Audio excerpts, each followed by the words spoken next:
All right, so tonight is chapter 29, the senses. So, what you need to get from this chapter, we're going to talk about the five senses, or kind of, give you an idea of the senses. But think about what parts of your body uses the senses. So, for instance, the eyes, the ears, the nose, the mouth.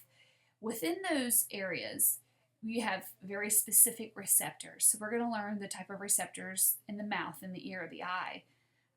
And that's kind of the big overview. So that's the big idea from this chapter. So try to make sure you're getting that when you're going through the readings and whenever you're listening to this PowerPoint.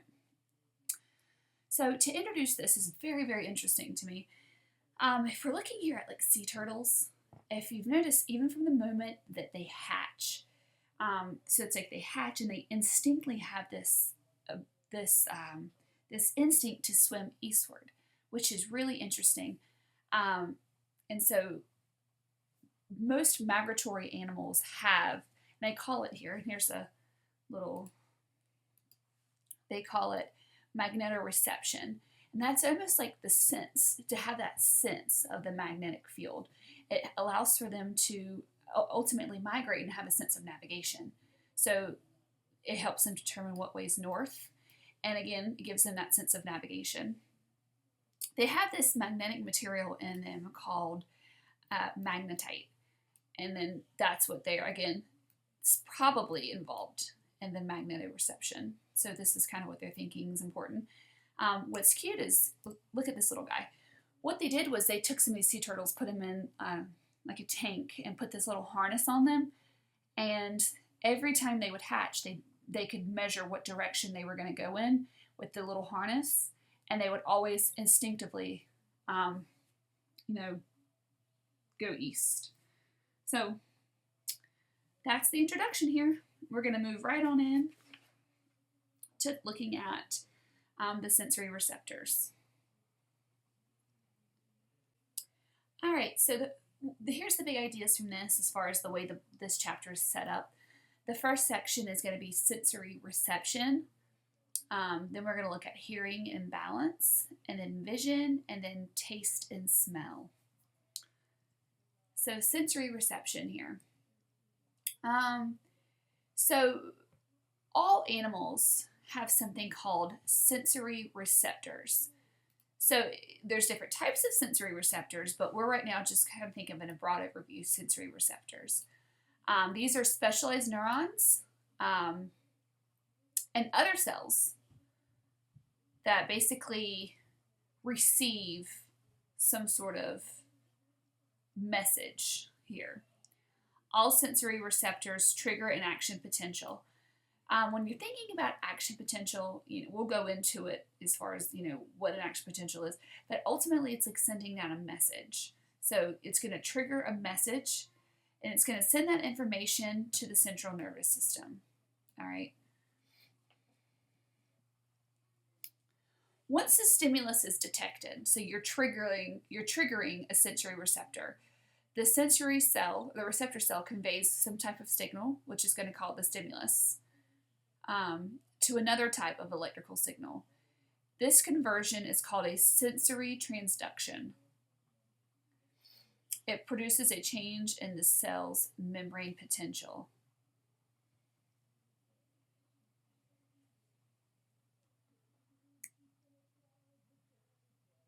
So here's going to kind of give you an idea of how that really works. There's a picture coming up in just a minute. It shows a little girl licking an ice cream cone.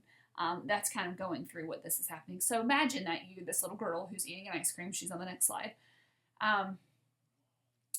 The receptor that we're looking at here is receptors within the taste bud. Okay? So let's go back for just a second. So we're looking at receptors within the taste bud here. So sugar molecules arrive at the taste bud. Sugar molecules bind to sweet receptors, specific protein molecules embedded in the plasma membrane of the taste receptor cells. So sugar molecules bind to the sweet receptor. The binding triggers a signal transduction pathway. It's almost like, imagine if you push a button. If you push a button, that's going to give you a connection that instantly is going to cause something else to happen. Maybe you're waiting for an elevator. The elevator is never going to come to your floor if you do not press the button, right? So by pressing the button, that signals the elevator to come down, right? It's the same thing that's happening here. Sugar molecule binds to the sweet receptors, which kind of sends a message. That's going to be here. The binding triggers a signal transduction pathway. It's going to signal some sort of response. Now, we know what kind of response it's going to do because we know what to expect from sugar. And when we taste sugar, you'll respond by producing saliva. That's the end product here. So before we get ahead of ourselves, the sugar molecules bind to the sweet receptors. The binding triggers a signal transduction pathway that causes some ion channels in the membrane to close and others to open. These changes in the flow of ions create a gradient change in the membrane potential called receptor potential.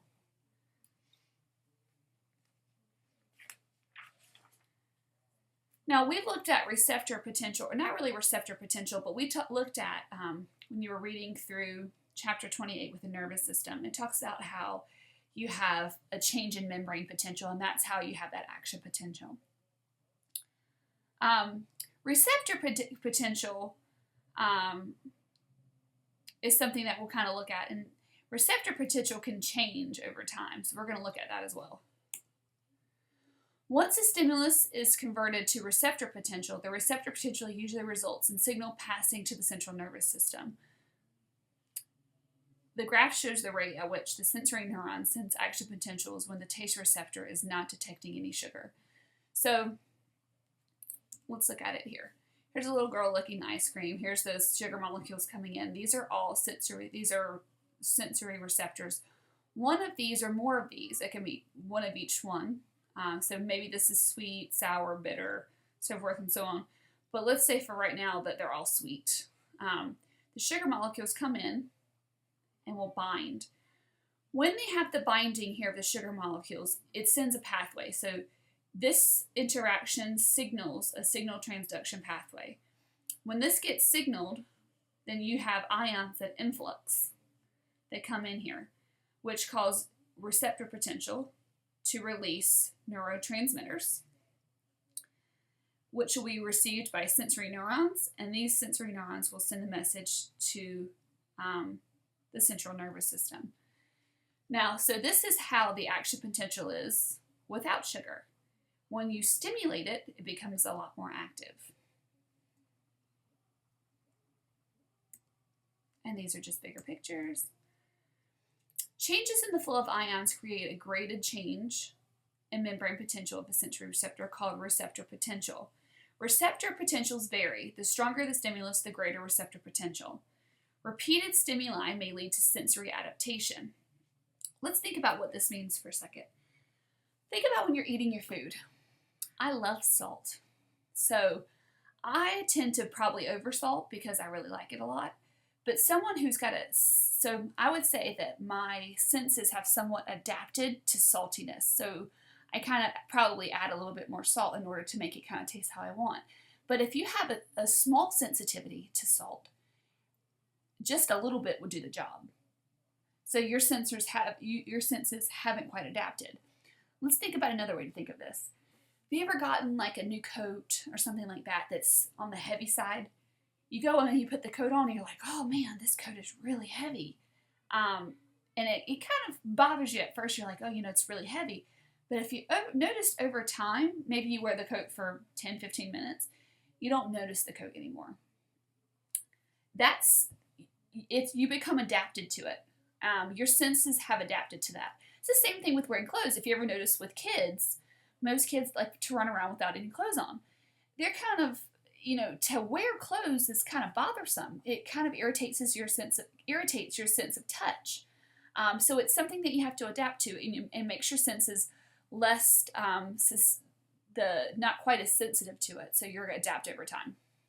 So it lessens the sensitivity when repeated. Here is just kind of giving you a gradual change, and they're comparing no sugar to sugar, and then no salt to salt. Oh, I sped across too fast. Let's look at it again here.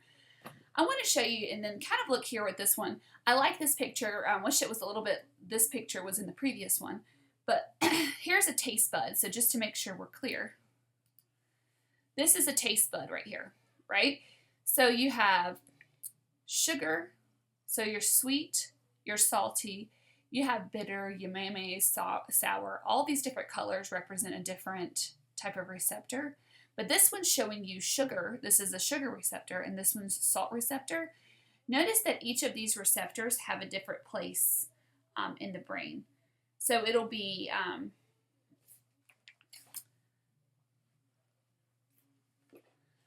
so when you're looking at this, you have so you have receptor, and then you're going to go to an interneuron. And then you're going to have some sort of response, right? So receptor, interneuron, and then a response. When you look at the, before, when we kind of looked at the nervous system, when you were reading about the nervous system, we talked about receptors, we talked about motor neurons and how that's going to kind of work. So we'll kind of go back and talk about that as well. But just to kind of get an idea, you're going to have a receptor. The interneuron is going to be located in the brain or in the central nervous system. And then you're going to trigger some sort of response. So now kind of getting into looking at specialized sensory receptors in the 5 categories of stimuli. So the first we want to look at is pain receptors. These obviously are meant to detect dangerous stimuli, including heat and pressure. And thermoreceptors detect hot and cold. Mechanoreceptors respond to mechanical energy such as touch, pressure, stretching, motion, and sound. Keep these receptors in mind. What you want to do is, as we're listing the 5 receptors, later we're going to say, well, where are these receptors located and that sort of thing. The chemoreceptors include sensory receptors in our nose, taste buds, and respond to chemicals. So the electromagnetic receptors respond to electricity, magnetism, or various wavelengths of light. So these are our 5 types of receptors. All right, so let's look at these. This is the a sensory receptors in human skin. So notice you have your epidermis, dermis, and hypodermis down here. So you have here's your pain receptors here. The thermoreceptor would be cold. Here's another thermoreceptor, and then mechanoreceptor, so touch. So all of these little branchy parts, these are the dendrites. And these guys down here are going to respond to strong pressure.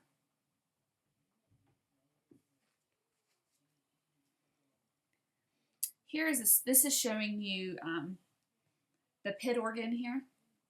This is in a snake, and what it does is it's a thermoreceptor that detects heat about 1 meter away. So basically it's allowing that snake to have that ability to kind of, if they're not seeing something, like something's camouflage or something like that, gives them ability to sense the heat from that, from a predator or something like that.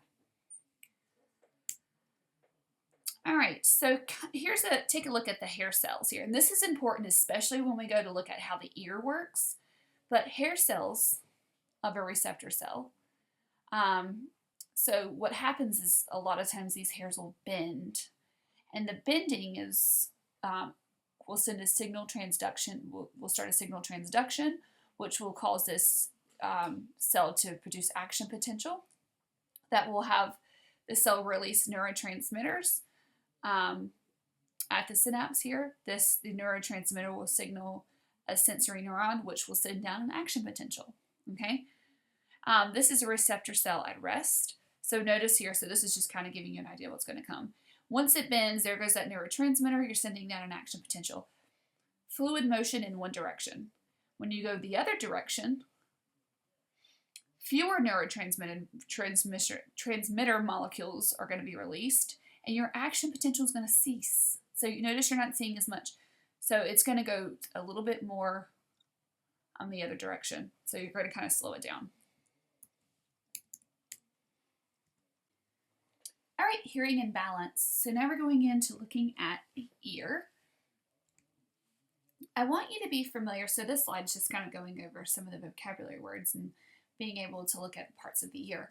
What I really want you to be able to do is kind of look at a picture like this and be able to label it. What are the different parts of the ear and so forth and so on. So this outer ear here is called the pinnae. So this is your outer, the outside flap here, that's the pinnae. So think about what that is. If you put kind of cup your hands behind your ears as you're kind of listening to me, when you do that, it really does kind of amplify your hearing. So it really does aid in helping you hear things. So the bigger your ears are, the better your hearing is, more than likely. All right, the next thing we're going to look at here is the auditory canal. And then you have your eardrum, and then a chain of bones in the middle ear. So here you have 3 middle ear bones here. Then you have the eustachian tube that will connect the pharynx to the middle ear. Basically, this helps equalize pressure.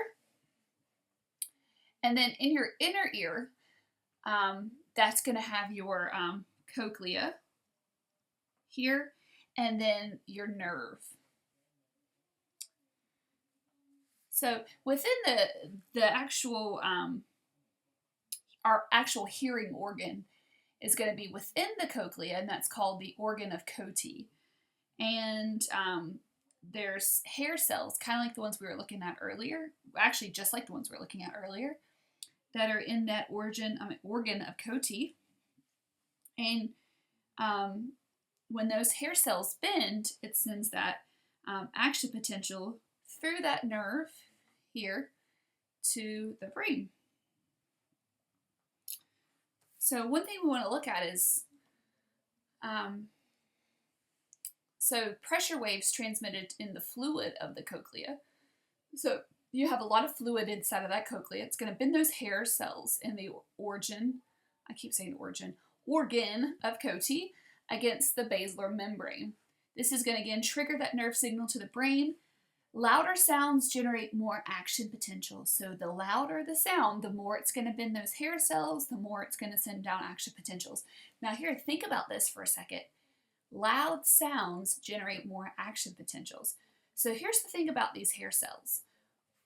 Whenever they're gone, they're gone. So when you lose your hearing, maybe due to loud music, it's constantly bending those hair cells, and you can kill them over time with loud music. One thing to think about here, various pitches stimulate different regions of the organ of Coti. So here's a better looking picture here. So you have, here's that eardrum again, right? And then here are your 3 inner ear bones. This is called the stirrup, because it kind of looks like the stirrup of a horse. So like if you were to ride a horse, you put your foot in here. So this is called the stirrup. This is called the anvil, and this is called the hammer. So these are your 3 smallest bones in your body. So these 3 bones, and you'll have 3 on this the right hand side and 3 on the left hand side.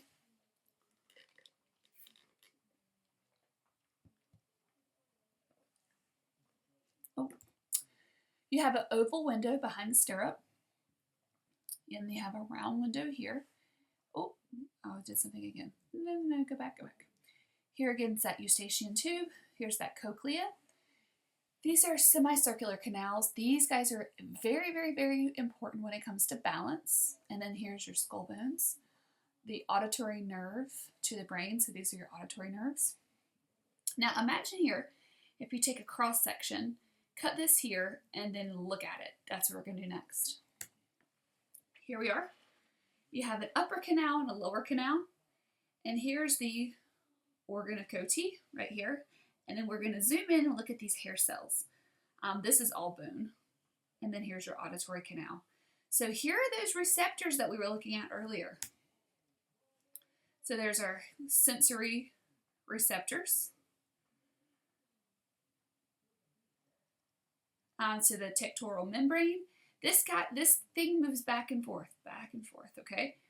Here's your basilar membrane and your sensory neurons.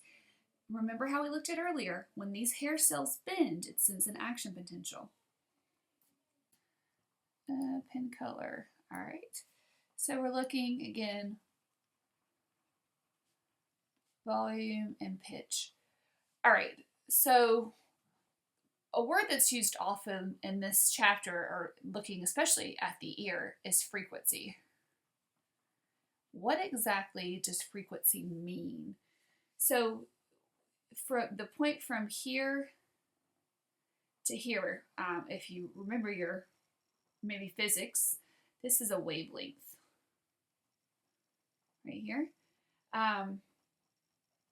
So this would have, because when you're looking at frequency, a long wavelength, what am I spelling here? Wavelength.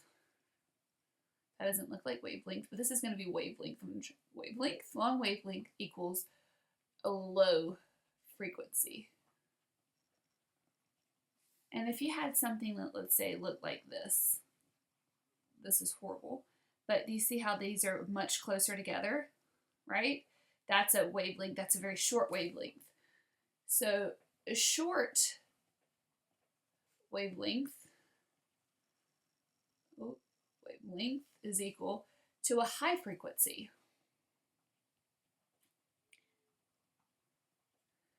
All right, and then this is our amplitude here. The louder something is, the higher the amplitude. So kind of look at here, your penne. This is showing you the outer, middle, and the inner. So the louder something is, the higher the amplitude. All right? The louder it is, the more vigorous, or the louder it is, the higher the amplitude. The higher the amplitude, the more vigorous vibrations in the cochlea. So kind of think about the vibrations are more intense in the cochlea, the higher the amplitude. When you have that very vigorous vibrations, you're going to bend the hair cells more. All right? So then something we want to think about, pitch. High pitch gives you high frequency. Low pitch, low frequency. Short wavelength, high pitch, high frequency.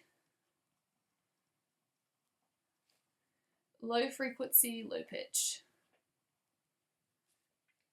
Now, if we go back for just a second,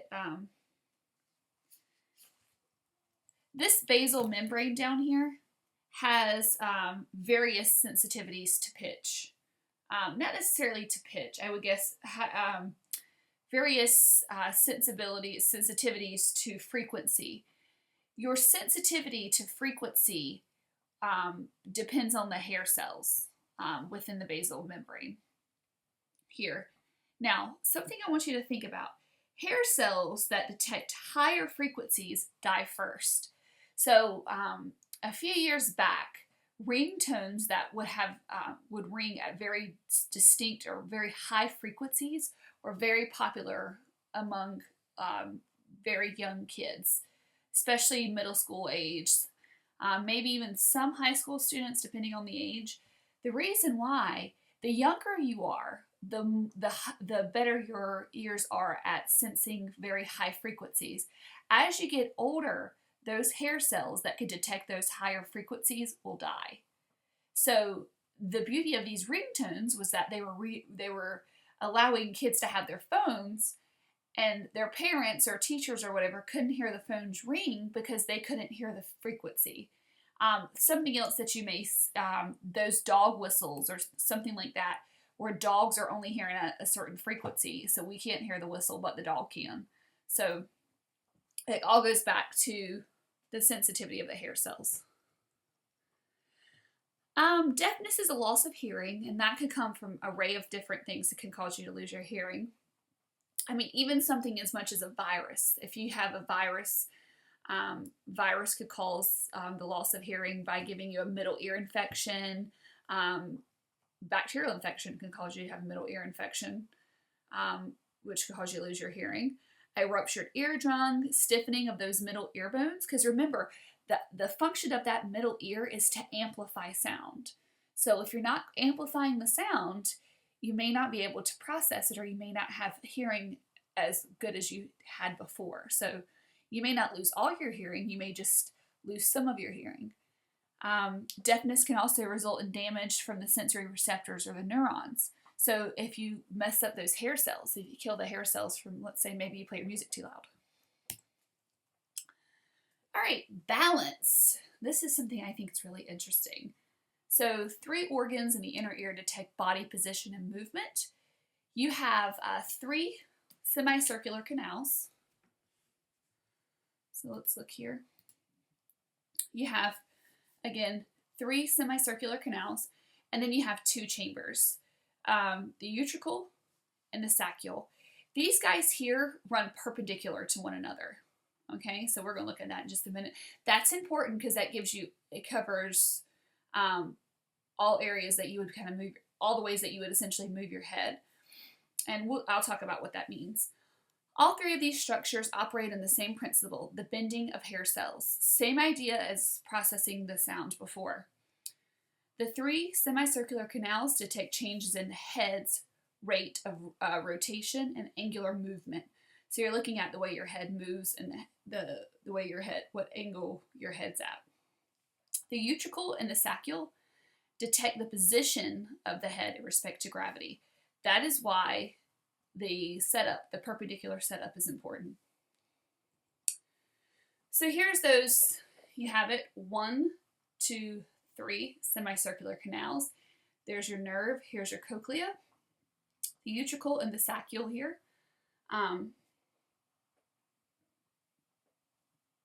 Another thing you got here, if you kind of take this semicircular canal and blow it up, inside of that canal you have fluid-filled cavity. That fluid-filled cavity has a gelatinous mass called a cupula. So cupula. Inside of that cupula, here is where you're going to have the movement of those hair cells. Now, here's the thing that's interesting. The faster, think about it, if you're kind of just cordially moving your head from left to right, doesn't really affect you. You know, you rotate your head in any direction, that thick fluid will move very slowly in your head. But if you decide to rotate your head really fast, that'll increase the pressure and higher frequency of action potentials in your brain. So it's going to cause that fluid to move faster. That fluid is moving faster, then it's going to increase your action potentials. Now, think about like when you go on an amusement park ride, right? The idea is that it's slinging you from all over the place, right? You're slinging you all over. It may cause you, if you've ever thought about maybe the ones that they have at the fair where they get you on there and they sit you down and then they spin you really, really fast. That's going to cause that fluid to spin really, really, really fast within your ears. And when it does that, it's going to send lots and lots of action potential. So when the ride stops, your head, the liquid is still kind of sloshing around. It's almost like if you were to, you're holding a cup of drink and you're kind of talking and you're moving your hands and the drink is like splashing around. If you sit it down, the drink just doesn't settle. It's going to continue to kind of settle out, splash around a little bit until it kind of settles out. It's the same thing with the fluid. That's when it that will cause you to kind of feel dizzy while you're still standing still. Another thing, if you've ever consumed too much alcohol, because the alcohol can diffuse out of the blood into the ear, when you do that, it makes that fluid more dense. And when it makes it more dense, it could cause the cupula becomes heavy in a lighter fluid.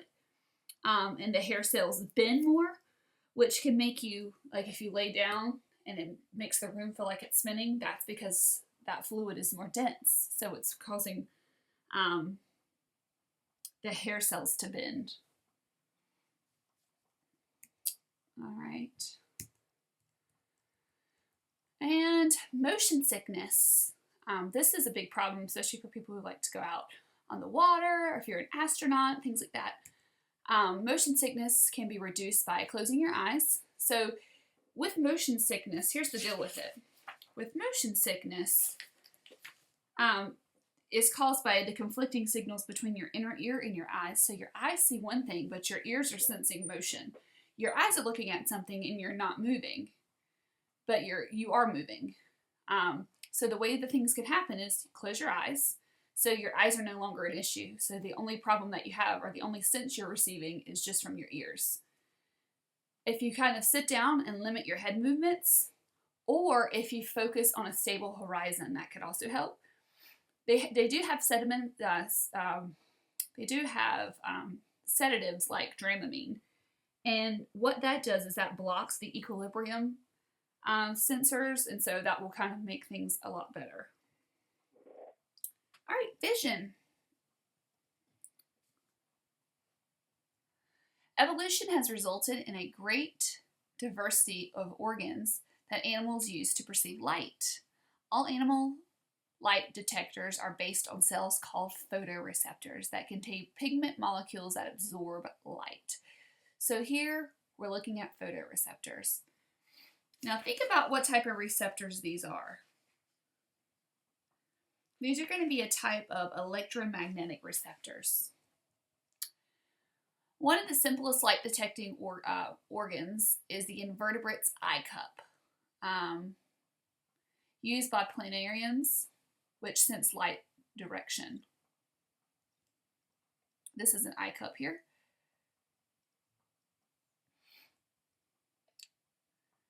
The two major types of image-forming structures have evolved.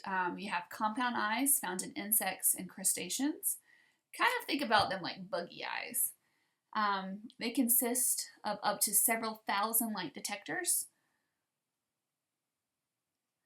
function as acute motion detectors, and usually provide excellent color vision.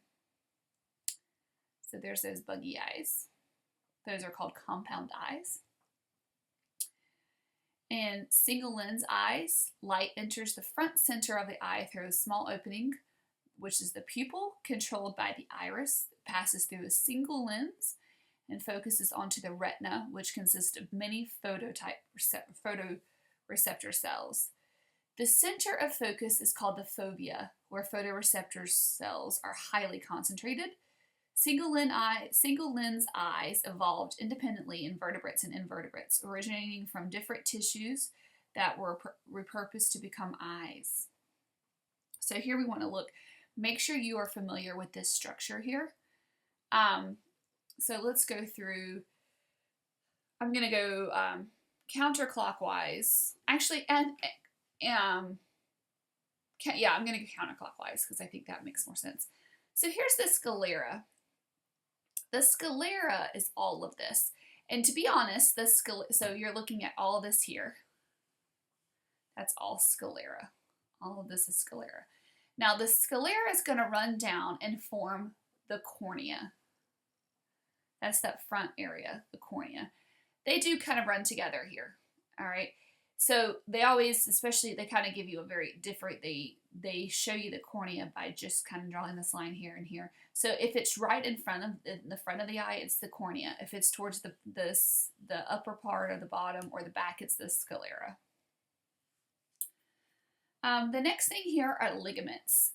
These ligaments here are going to help to allow the lens to focus. So it's either going to pull it out long to help focus, or it's going to make it thicker, so it'll relax its own. The next one we're looking at is the iris. The iris is a pigmented part of the eye. Then you have the pupil. And then you have this aqueous humor. Here, that's that liquidy area of the eye. And then you have the lens itself. You have vitreous humor, which is all this stuff here. All this stuff on the inside. Now, if we look on the outer layers, everything here in yellow is the retina. So the retina is all the way in the back of the eye. So all of this is the back of the eye. Behind the retina is called the choroid. All right, so all of this is the choroid. Down here is the choroid. And then this is your focal, the center of vision as the fovea. This is the optic nerve here, right back here. Now notice here the choroid, sorry, not the choroid, the retina will run right into the optic nerve. So look at the yellow here.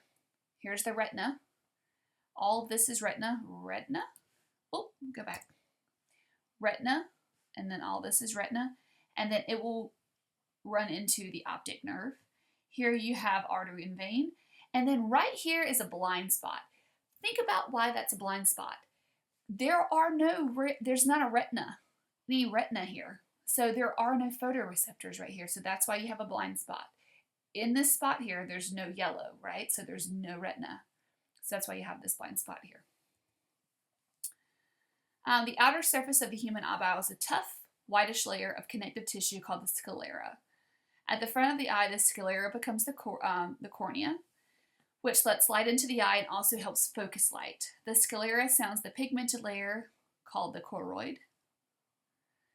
The anterior choroid forms the iris. So let's go back for a second. So here's that choroid, and the choroid kind of comes down, and this is the iris here.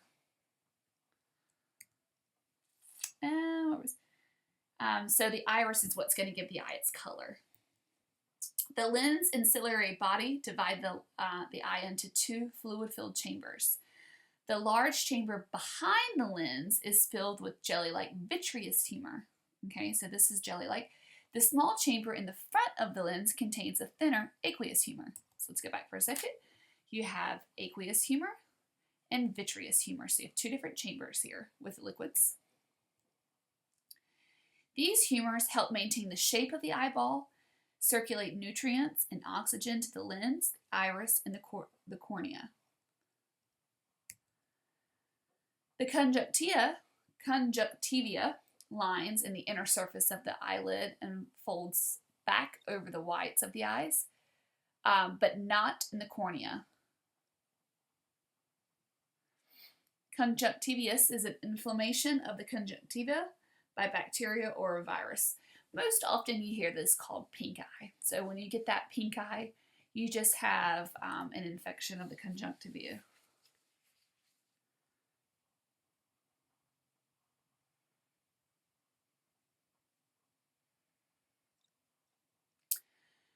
A gland above the eye secretes tears that cleans and moistens the eye.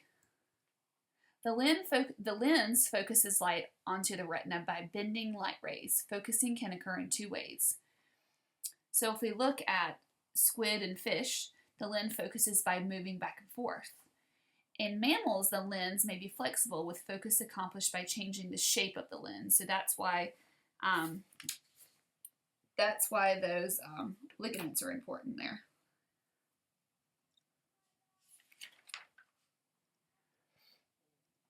So here, we're looking here at the shape of the lens.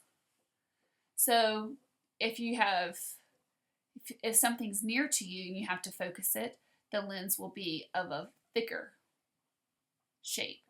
If it's more distant, the ligaments will pull it out and it will make it a longer lens to focus the light in the back.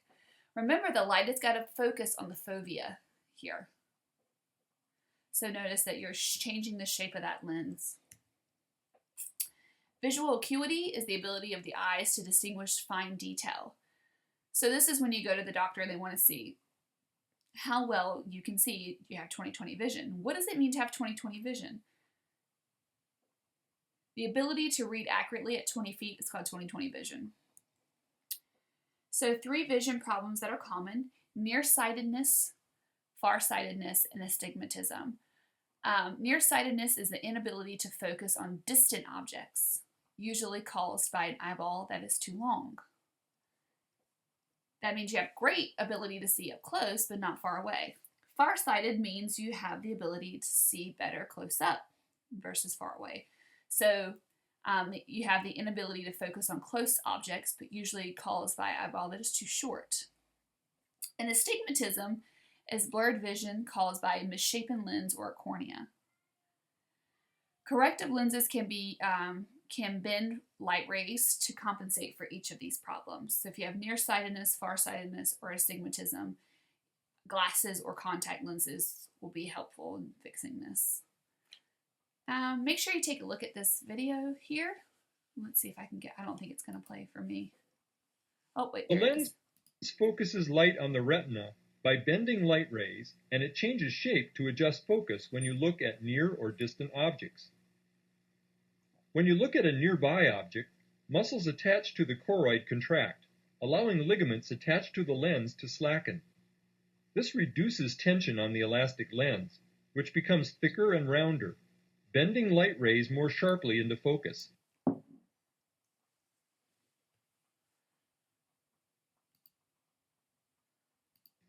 This is called accommodation. When you look at a more distant object, the muscles attached to the choroid relax. This allows the ligaments to pull on the edges of the lens, flattening it. The flatter lens bends light less sharply, focusing light from the more distant object onto the retina.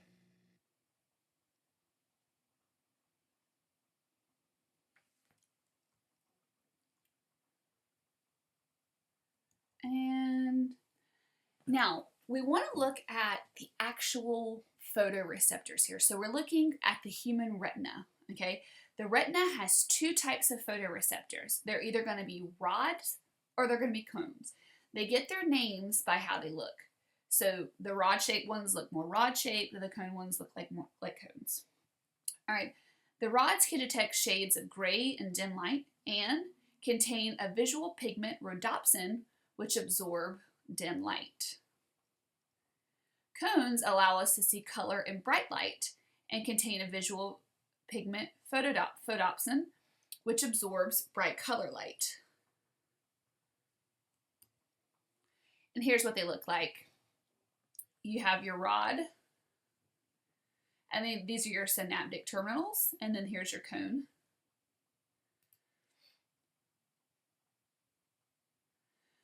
When rhodopsin and photopsin absorb light, they change chemically, and the change alters the permeability of the cell's membrane. You guys remember when we talked way back in Bio 101 about isomers? Remember, if you change the structure of something, you change the function of it. So what happens when these rhodopsin and photopsin absorb light, they change shape, which gives their cells more permeability. The resulting receptor potential triggers a change in the release of neurotransmitter from the synaptic terminals. This release initiates a complex integration process in the retina. So it's basically sending that signal from the retina. So remember, the signal has to go now from the retina down the optic nerve to the brain to process what you've seen. So here are the rods and the cones. The signal comes in, and you're going to send it down these optic nerves and then down to the brain. And there's the larger picture. So these guys here are your photoreceptors. All of this, the retina is made up of neurons and photoreceptors here. Right, taste and smell here. We've kind of been introduced to the taste buds already. We were looking at the ice cream example. But taste and smell depend on chemoreceptors that detect specific chemicals in the environment. Chemoreceptors and taste buds detect molecules in a solution. All right, but if you're looking, so the chemoreceptors and taste buds detect molecules in a solution. But the nasal cavity is going to detect airborne molecules. That's the really big difference here. Chemoreceptors. Both of them are chemoreceptors. All right, one is just in solution, and then one is airborne. Taste and smell interact. Much of what we taste is really what we smell. Taste receptors, again, we looked at this when we looked at the ice cream example, is sweet, salty, sour, bitter, and umami. Now here's the thing. Umami is interesting. It's that savory flavor that's in meat and cheeses or things that are really high in protein. Also, something that you may have heard of before that stimulates that umami is MSG, monosodium glutamate. Most of your processed foods, like let's say for instance Doritos, Doritos is probably a chemical experiment gone right because they do taste pretty good, but what is it exactly? That's the question. Take a look at a bag of Doritos. Guarantee you're going to find the words monosodium glutamate, which is MSG. MSG is going to stimulate that umami, so it's going to taste good, and it's going to have you coming back for more, essentially. So you're stimulating that taste receptor. So here we looked at how the taste receptors worked at the beginning. So now we're going to look at how the nasal cavity works.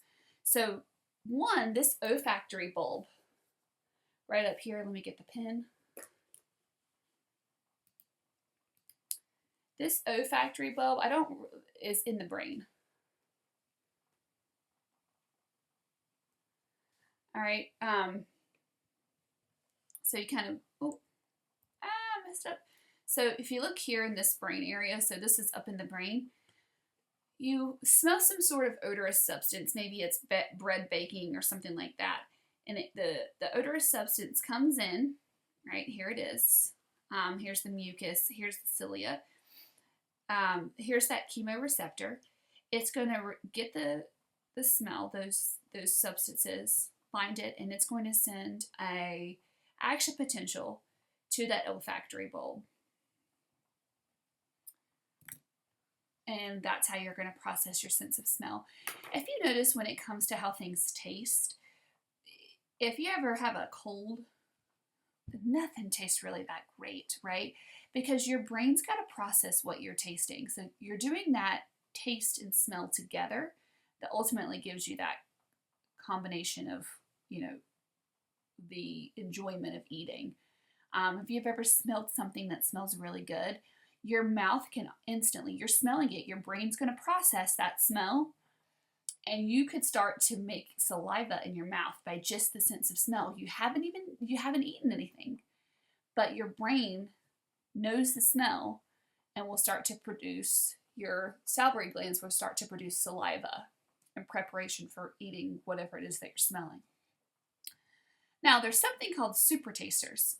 About 25% of humans are super tasters, which with up to 3 times the sensitivity to bitter. So they're more susceptible or more sensitive to bitter tastes. So things like broccoli, cabbage, coffee, spinach, some alcoholic beverages will be something that they don't like because they're too sensitive to bitter. So these individuals have a higher risk of colon cancer and some serious health problems. And that is it for taste and smell. So just to kind of review, kind of going back into the nervous system. The nervous system, remember, kind of putting everything together here, how the nervous system is going to work with your sensory receptors. The nervous system receives sensory information here. So think about receiving something from those sensory receptors, whether they're a chemoreceptor, a photoreceptor, a mechanoreceptor, and it's going to integrate it, which means process it. And to integrate it, it's got to go to that central nervous system. And then the third step is going to be command the appropriate response. So let's say hypothetically we go back to the olfactory system. We're smelling something. Like I said earlier, you smell something. So your sensory, you're going to receive something through that chemoreceptor. It's going to go to the olfactory, which is going to integrate it. And then maybe you produce the command that's appropriate for the response at step 3, would be to produce saliva to process whatever you're smelling. So here it is. Sensory receptor. Oh, I messed up. Sensory receptor, you're going to sensory input, integration here, whether it's in the brain, the central nervous system, so it's going to be integrated here. And then some sort of motor output. So here's an example. Maybe the sense is you hear a honk of a horn. Okay, your brain's going to process it, and it's going to have you look to see, hey, am I about to be hit? So your head's going to rotate towards the noise. And that is it. Again, here are here's the map, the flow chart. These are really, really good. So make sure you go back and kind of look at these. But that's it for chapter 29, the senses.